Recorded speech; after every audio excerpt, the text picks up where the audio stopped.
All right, so we've got our Expedition truck here. Now, typically we do Victron systems in these, but this one we did an Ecoflow system. This is the 3 of the 5 kilowatt batteries, so it's a 15 kilowatt system. We've got about 1100 watts up on the roof, and we have this Velvet 48 volt air conditioner up here. It's the 2000. Actually, I think it's the 3000. Yeah, it's the bigger one. All right, so if you're taking a look, we had a full battery, and our input is 990 watts from the solar. So pretty huge solar input coming in.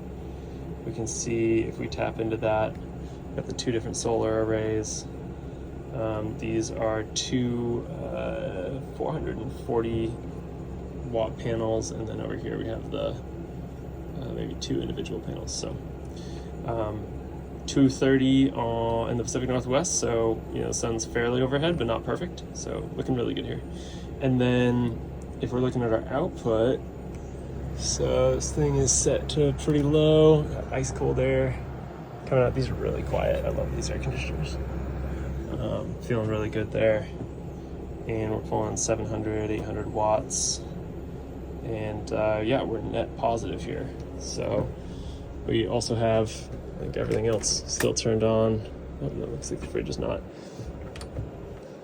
So the fridge isn't turned on, but we got lights on and a few other utilities running, and we're still net positive by 200 watts.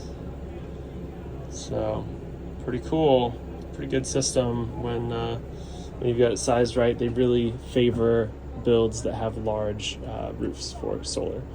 If you are trying to charge only off the alternator, that's where they really lack. When they come out with a secondary alternator, it's going to be a lot better, but you can only pull like maybe 1,000 watts off your stock alternator versus a secondary alternator system with Victron. You can pull like 3,000 to 7,000 watts if you're doing something crazy with 48 volts. So yep, pretty sweet, pretty good setup on this truck, especially because it's going to be mainly in like Baja, and it's going to be used a little bit less in the wintertime.